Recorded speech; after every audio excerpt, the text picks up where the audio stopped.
Good evening, everyone. According to my phone, it's 6 o'clock and the bell's gone anyway. We might as well make a start on what hopefully will be a not too long a meeting. Apologies. Thank you, Chair. We've had apologies from Councillor Ajit Ali, and who's been substituted by Councillor Bridgen, who's on his way at the moment. Thank you. Yeah, thank you very much. Just I had a call from Lee Bridgen. He's stuck in traffic at the moment, so apologies for his lateness, but he is on his way. Okay, we've got one set of minutes for the February meeting. Everybody okay with them? Anybody got anything they want to say about them? Yes. Okay, I'll take it that I can sign those then. Where do we go next? Disclosures of interest. Anybody got any interest they need to declare? Either do so now or when the item comes up. I think you all know the rules as well as I do. We don't have any Section 106 items, I believe. Is that? No, Chair. No, Yep. Chair, we've not received any. We don't have any urgent business that I'm aware of. We haven't got any references from other bodies.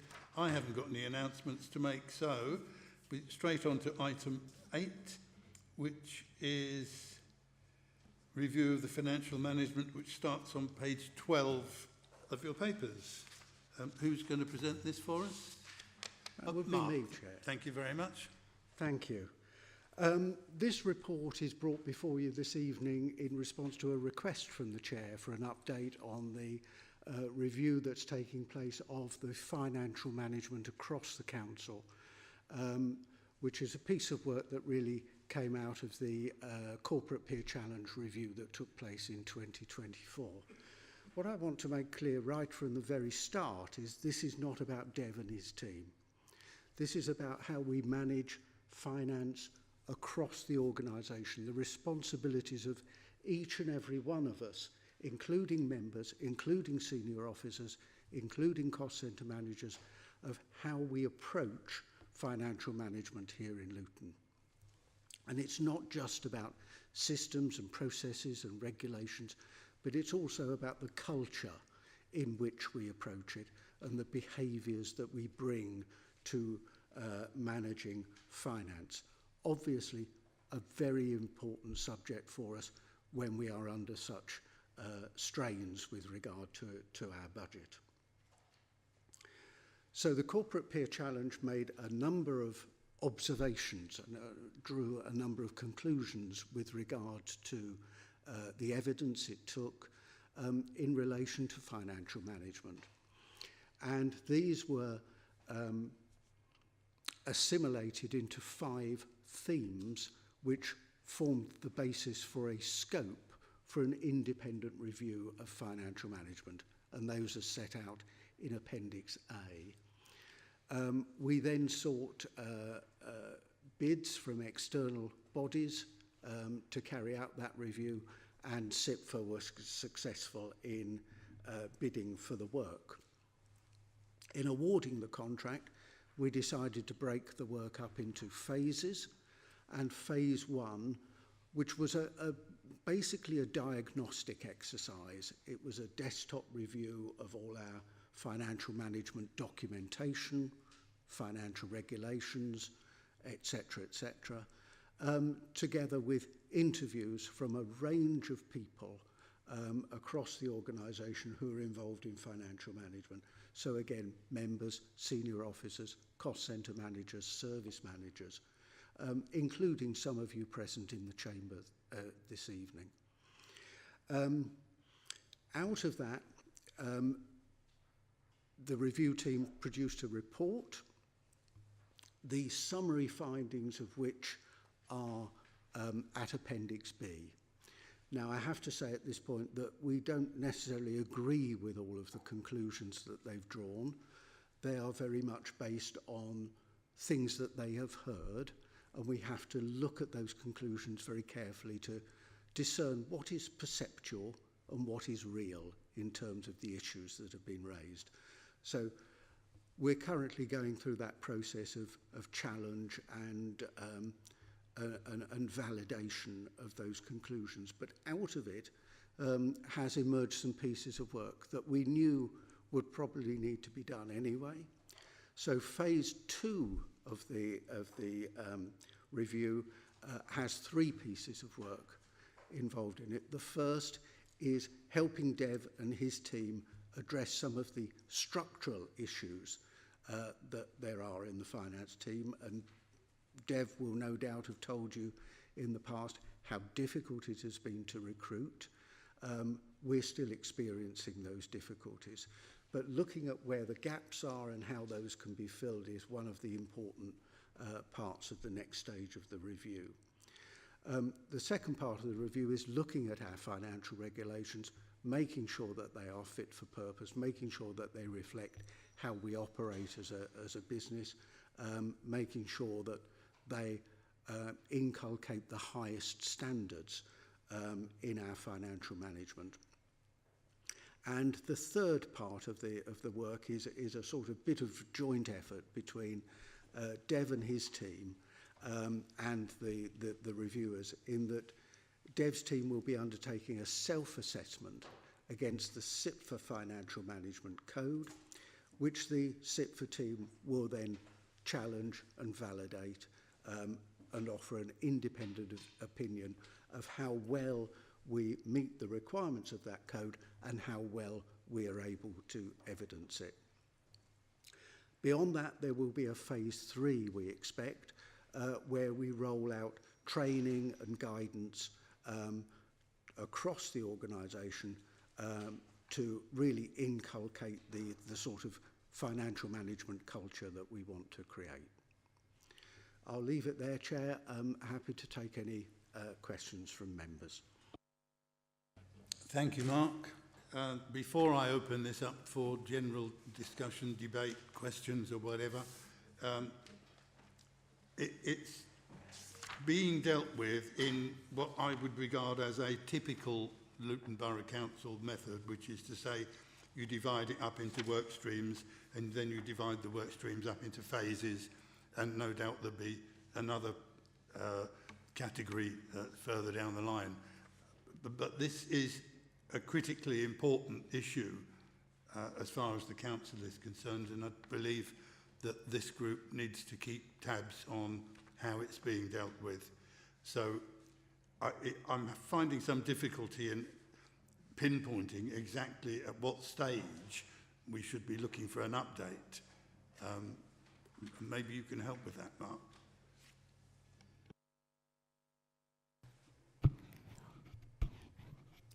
Thanks very much. Thanks, Mark.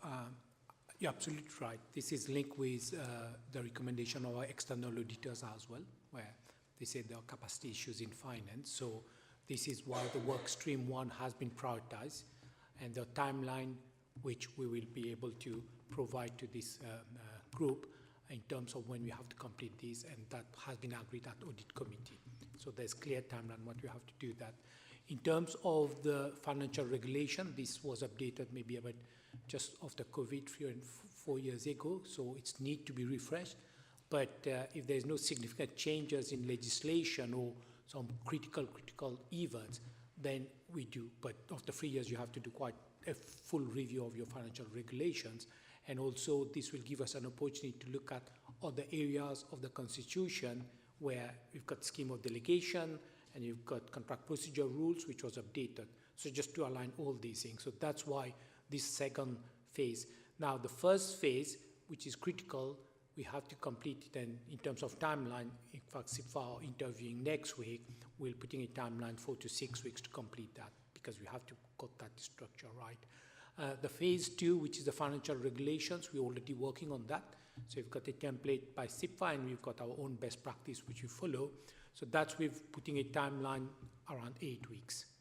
And that will involve not consultation with officers, but consultation with members, and FRG will be involved part of that, because that's an important piece of work which is part of the Constitution. The third work stream, although will start in 2-3 weeks' time, we're trying to recruit somebody who can support the finance team, and this is a CIFA-FM code, which is under the requirement, which will be assessed by external auditors as part of the VFM. So although we said work stream 1, work stream 2, work stream 3, we've already started to work on those 3 work streams. So if that helps, Chair, I think we can prepare a timeline, and if you give that timeline, then you can put it in your forward plan to say at what time we can give you that regular update. But the timeline in terms of completing those and CIFA-FM code, I would say within 3 months we have to get all these things done and agreed, and yeah, that's the timeline I'm working on. Okay, thank you for that. In which case, yeah, I'll come to you in a second. In which case, I would suggest that we should be asking for an update when the management team have actually put together their responses to the suggestions in the CIPFA report. And it would be helpful if you could give us some clue as to how long that's likely to be. On the CIPFA report, we're working, as I said, at the end of the meeting with CIPFA today, and on those recommendations, we'll link it with the work stream. So we will be able, maybe Mark, if we meet in the next 2 weeks, we'll be able to formulate a program, how we are going to implement those. But as I said, there is a recommendation of the previous peer review, there's a recommendation of the external auditors, and there is overlap on that. For the next 2 weeks, we can circulate a timeline when exactly the milestone and will deliver. But the whole project, my expectation is working with a team, working with members, within 3 months, we should complete the whole process. Okay, so we are then asking for a further update when the management team have put together their responses to the CIPFA report. Everybody happy with that? Right, thanks very much indeed. Councillor Aslam Khan. Thank you, Chair. I think your second question addressed the concern I had, and so it's reassuring to know that you're putting those responses together. It's encouraging to see, although the council has reasonably done a good job in managing finances. As a council, as we are evolving and the assets that we are managing, there's far greater risks attached, and I'm pleased to see there's a framework in place. And one of the issues that was identified was about the capacity and competency, and it's important that we do recruit, other than yourself, people with real expertise of managing finances and having the tools which are acceptable in the wider financial world, the standard tools that we use to manage these finances. So it'd be really good to get that feedback. Have we got the structure in place?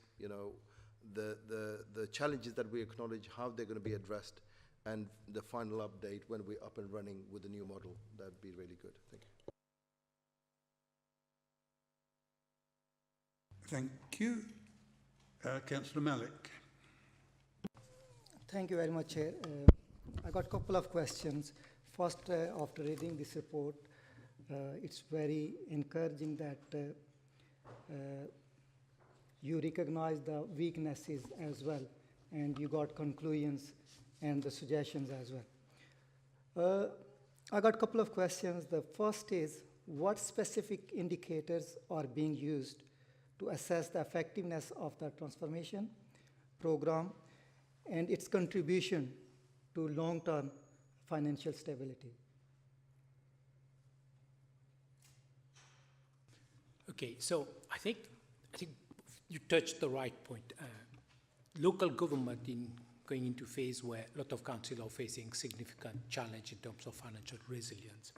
And if you look at the CIPFA report, and if you look at the peer review, and if you look at the auditor's report, and they're quite saying council has managed finances so far, and we have delivered balanced budget. But what we are looking at in terms of, always we look at continuous improvement and the next phase, the next challenge, because although we receive some additional grant, but the next spending review won't be as easy. So we are planning, before we reach the next spending review, how we are going to face the next 3 years gap, which we've got in the budget, and all the council have got this gap. And part of that is a transformation. So the transformation we reported to FRG last time, and the transformation will help us to deliver. And along the transformation is how we look at governance, we look at financial management, because the challenge is not the same, the challenge we faced about 10 years ago. So in terms of the indicators, we've got one of the key indicators, if you want to link it with the finance, is whether we've got the balanced budget, whether we've got the affordable, sustainable, resilient budget. We haven't used our reserves, so that's a good indicator to say we are not drawing down on reserves to balance the budget. But more importantly is about the next thing in the transformation is the social value in terms of job creation, because those are the things which is equally important, not just a finance bit. So that's where we are trying to look, linking transformation, linking financial management, linking the next challenge and governance, and how the council can move forward to deliver. That's our 2040 vision. So, and there are some key indicators in terms of the budget itself. If you deliver balanced budget, that will demonstrate resilience. If you're not drawing down on your reserves, that shows that you have got a resilient budget. But the point here is work in a world where everything is changing and we have to assess risk, what mitigation plan we put in place, and how we're going to move the whole agenda forward.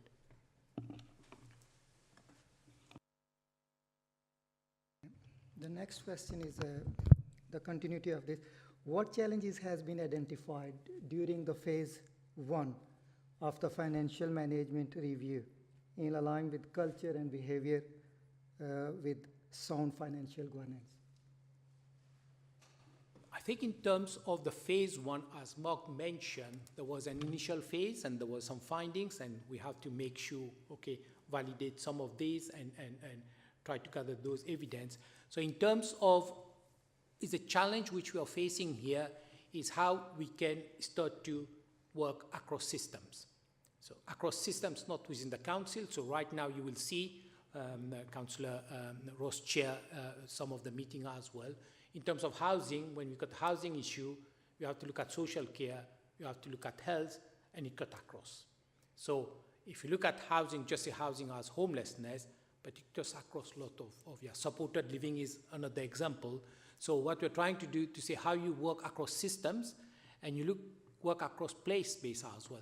So when working with ICB, and those are the areas where we'll bring you more resilience and will help you deliver. So when you work with partners, when you work with across your stakeholders, and including the community, and that's where probably, because council and local government has delivered significant savings over the years. Now the next phase is how we can do things differently, how we can break those barriers, and how we can work more in collaboration and like a win-win situation. And 2040 is a good example where council is sort of driving, but you need all the stakeholders, in terms of health, in terms of education, in order to drive that 2040 agenda.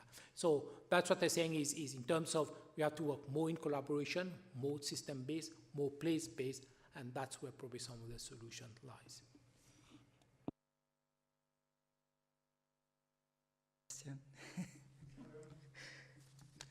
So that's in report you said that you are introducing a SIFA new system, yeah, that's the accounting system. So how will be the implementation of SIFA financial management code influence day-to-day financial practice across the council? And if I add up with this as well, and what cost involved in all this, transformation? Okay, so I think you've got 3 questions here into one, so I'll try. So the day-to-day operation, it's very much linked with things like contract procedure rules. Who can raise a purchase order, how you do your purchase order, how your finance system is structured, how you built in, how you prepare your monitoring report and everything. So the day-to-day is very much at in terms of business process re-engineering, looking at how you report. So those are day-to-day. In terms of the SIFA FM code, this sits very high. And it talks about leadership. It talks about governance. It talks about the scrutiny. It talks about role of the members, role of everybody. It talks about how you're making sure you demonstrate continuous improvement, how you demonstrate best value for money. And that is a guidance which is considered as best practice, and you have to gather all the evidence to demonstrate that you're meeting those. So there might be quite a lot of them we think will be green, but some will be amber. Some, if it's red, you have to have a plan to address those. And that will be judged in terms of how we are going to see whether we delivered on those. If that will be something, we'll see how we look at it, but the external reviewer will be the external auditors. But before we have external auditors looking at it, we as a council, including audit committee and FRG, we have to be comfortable that we meet all the criteria, and those criteria, if there's any gaps, what the plan to meet those gaps. In terms of your cost of transformation, that was reported to the FRG last time, so that is already there. But in terms of the cost of transformation, we also monitor and report it on a quarterly basis. So next meeting, next outturn, when we come out, we are working on the outturn, we'll give you an update on the transformation. And this is part of the transformation as well. Yeah.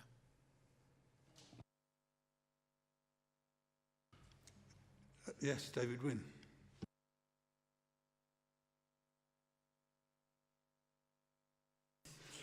Yes, thank you. Just looking through the report, and obviously it's good to see that we're moving forward after the peer review. A couple of things that I'd just like to come up and look at a little bit more. I'm looking in particular at the Phase 1 summary that starts on page 19. The first thing that jumped out at me was that the essence of it was that the budget setting process isn't really working as well as it should be. A statement first. I think the reason it isn't working as well as it should be is that it's too guarded and not enough strategic emphasis in the budget setting process. I also noted that on page 20 there was reference to the responsibility of members in some of the budgetary processes, and I feel that we have a long way to go as members in terms of contributing usefully to the budgeting process. I feel that members have not been involved enough. I think that's probably a big hill to climb. So if we're going to do these things, then I think members need a significantly increased level of training to be able to contribute usefully. I also feel that the budget setting process needs to be reviewed from the bottom up, because it really doesn't work at the moment. So my question, having put the background and context, my question really is in the work that's going on, how are we going to get to the stage where members' contribution to the financial governance of the council is going to be increased? And the second one is, how do we get the budget setting process to be more strategic from a member's point of view? So quickly, still a lot of questions as well. I think coming back to the point you said the budget setting process is not working, I think that's not what the recommendation, as Mark said, that was the report, and we, after that, in fact, today I had another hour's discussion with them. And I think there was some confusion between prioritization of capital program and rationing of capital program. And that's when they say prioritization. The prioritization of capital program is done by the Capital Asset Forum. So this is we rank those projects, health and safety, business as usual, delivery of service. So those are things where ranking is done. But once the capital program ranking is done, then always, as we always say, 10 million of capital expenditure costs 1 million of revenue costs. So then you have, if you've got 30 million of capital expenditure, then you've got 3 million of revenue costs, and on the other hand, you've got additional growth in adult social care and children's and everything.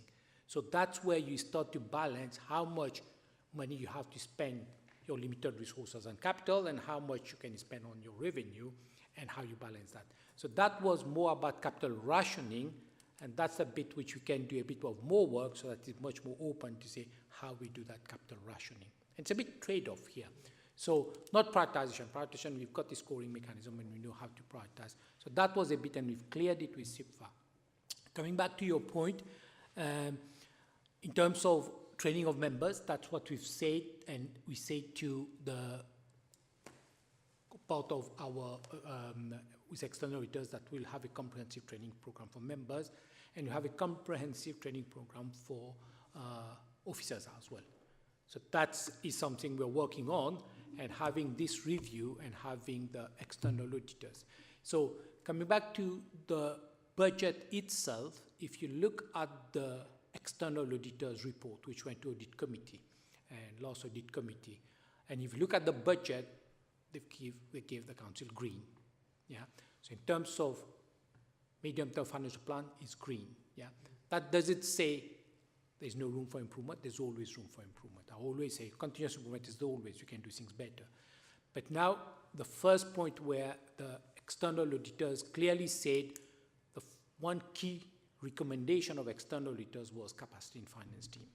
And picking up the capability on some of the commercial thing is, I come from a commercial background, so I've trained my staff, but the council is very commercial in terms of our airport, in our Vauxhall home, the stage we'll be discussing.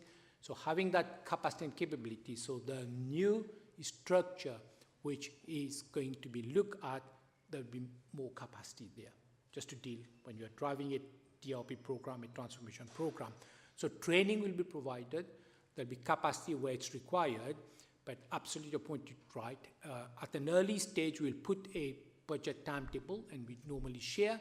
So part of that budget timetable, if FRG and police group want to have a bigger role, absolutely we'll do that. Yeah. So because I think the phase, not just council, the whole local government, the phase is going, it's not going to be easy. Yeah, because what is happening, the geopolitical factor, and with inflation, it's still going to be difficult. Yeah. So it's good to engage, but we'll take your point on board and how we can contribute, absolutely. In terms of financial governance, I think we carried out an external review. So the council is very good at being open in terms of inviting external people and form a judgment on the council. So in terms of governance, in terms of how the audit committee operates and everything, there was a review which was done, and it was quite positive, but they came up with some recommendations. That's why we've looked at the LSG, how LSG works, and we have to put those recommendations. So the financial governance in the audit committee, absolutely. So when we'll bring a workshop, so the FM code will engage with FRG, not after 3 months, we'll be engaging FRG probably over the next 4 or 6 weeks, and you will see those FM code addresses a lot of things. And we'll be demonstrating against each theme what is the evidence and what is the RAG status. So you'll be able to see governance is a theme which runs through the FM code. Yeah. So this is bringing everything together, and soon, maybe next meeting, next FRG meeting, I don't know when, we'll bring a paper to discuss how we are going to implement FM code. It's a council-wide thing, and governance, the point you're making, cut across everything. So just watch the space in terms of training, in terms of workshop, in terms of engagement. There's a big piece of work you'll have to, bearing in mind that we'll have to get the capacity in place, we've got to train those people, and still we've got to deliver all the services we're delivering. Yeah. If I can just come back on that, Chair, just for a moment. Typically, the training that's been given to members, even to members who are part of FRG, has been very short and very rudimentary, in my view. I feel that if members are going to contribute more solidly to the process, then the training has to be much more significant than it has been.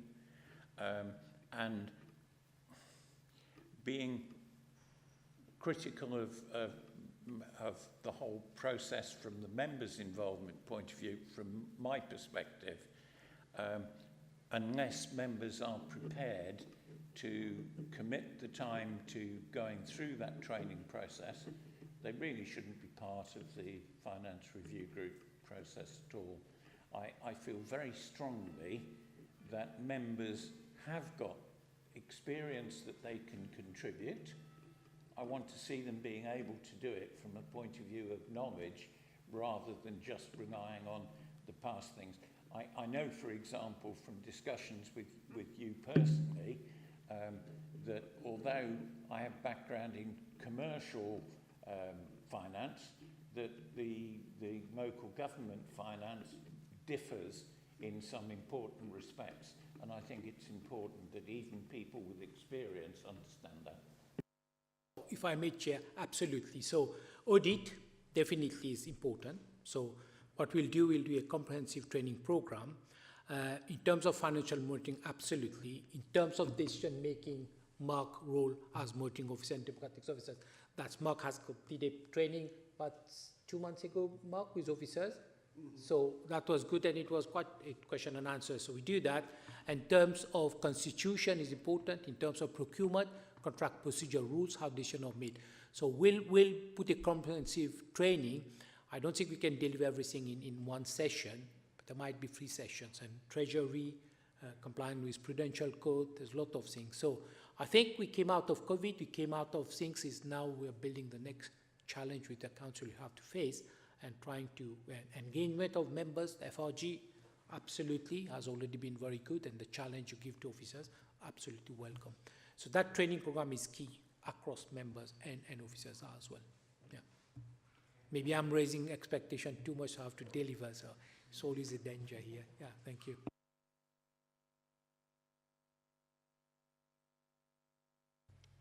Hussein, you're next.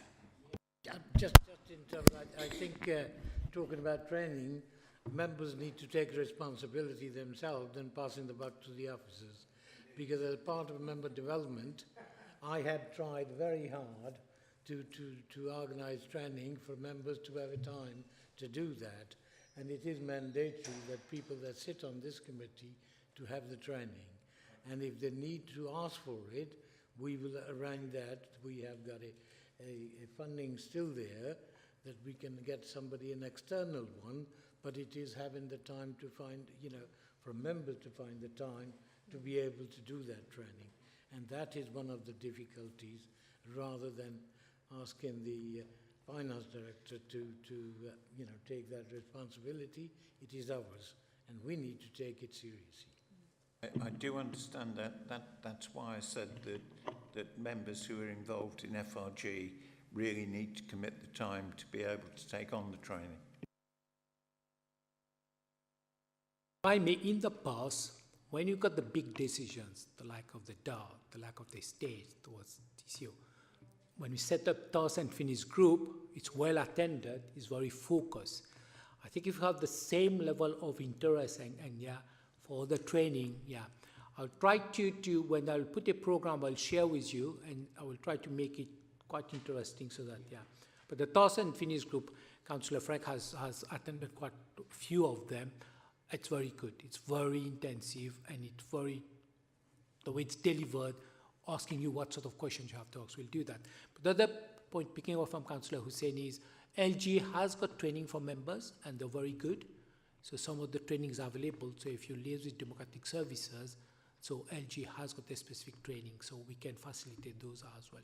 So here we will give you the tools, not necessarily you need to know everything, but at least you got the tools to ask the right level of challenge, the right questions, and that's what is important. Yeah, thank you. Anybody else? Okay, just a couple of quick points then. First of all, I have to say my experience has told me that opportunities for members to get involved in the budget setting process have increased massively over the last few years. And if members don't take advantage of that, then frankly, that's their fault, and they should get involved. The majority of the questions that are buzzing through my mind are questions that I can really only ask when we see what the officer's response to the recommendations are, because that's what I really want to dig into. At this stage, I have only one question, and that is paragraph 5 says the opportunity was tendered. It would be, I think, helpful to have some idea, if not the names of the organisations who were invited to tender, at least the nature of their business, what kind of organisations were invited, and how many took the opportunity to tender. Yes, Chair. 3 organisations were invited to submit a bid. 2 of them were from the Big Four, accountancy and advisory firms, together with SIPFA. It was only SIPFA that submitted a bid. Thank you for that. It's amazing when the big accountancy firms are given an opportunity to make some money, they don't take advantage of it. That seems to be their main mission in life these days. Okay, everybody had their go. It's really, I guess, at this stage, just a question of asking for a further report when the management responses have been put together. And in the meantime, I guess we just note this. Is everybody okay with that? Thank you very much. We're moving on then to, I think, Dev, this is, I guess you were going to take items 9 and 10, financial updates and the complaint against the external auditors as one item. Do you want to give us what you can on that, please? Yeah, so financial update, we are closing the outturn, and you will see we have to prepare our accounts by end of June this year. So the deadline has been put forward now. So the outturn, we are planning to get those figures by sort of first week of May. At this stage, based on the information I have received, so for high level, I don't expect the outturn will be significantly different from what was reported at Q3. So, but things can change. But right now, it's within that range which was reported. Second point is, I think last full council meeting, we had closure with our 18, 19, 19, 20, 20, 21, 21, 22, and 22, 23. So that has been closed. For 23, 24, which is with our new auditors, GT, we brought a report to the audit committee. Council accounts has been approved. The only thing is we are waiting for our external auditors, and we're expecting them to sign off our account tomorrow. So once they sign off the accounts, we'll be publishing those accounts, then we'll meet the backstop, which was 28th of February backstop. So we'll have to write to the MHCLG. A lot of council are being asked to give an update. So by tomorrow, fingers crossed, the account sign will be published. So then, just to give an update on 24-25 audit has already started. By end of this week, the auditors will be completing in terms of the interim audit, and we've got deadline by today 12 and by tomorrow morning to provide all the things. So far, things are going okay. We've got a good working relationship with auditors. There was 4 people working, and as you are aware, Chair, is after April, the audit firm move on NHS audit. So that become the next priority. So they will give us a feedback. We'll carry on working, get our accounts approved by June, and the auditors will be coming back in July. And then we will be coming back in October to finalize the audit. So we are doing everything, and it's still a challenge. We've got more resources, so we want to build that momentum. We want to get the 24-24 accounts fully audited, because last time there was some scope limitation because of the backstop and the tight time scale to complete the audit. But this year we're planning to deal with everything. So we've got more resources. When we reach that full audit and full set of accounts with everything resolved, then it's much better to maintain it. So that's the plan which we're working, Chair. Thank you for that, Dev. Anybody, questions or comments? Okay, moving on then to the work programme. which starts, I think, on page 21. Anybody got anything they want to add at this stage? I'll just remind you that if, I'll just come to you in a second, David, remind you that if something comes to your mind that you think we should be having a look at, just simply drop an email to Matt and me, and it can usually be added without too much of a problem. David, you got the point? Yeah, just very, very simple. I saw a date of the 10th of June. I know we haven't got the finalised version of the programme for meetings going forward yet, but the 10th of June, as far as I was concerned from the draft forward programme of meetings, was the mayoral full council. So it would look to me at face value that we've got a conflict. The second one is that it looked to me like our next meeting of FRG was a very big gap from today.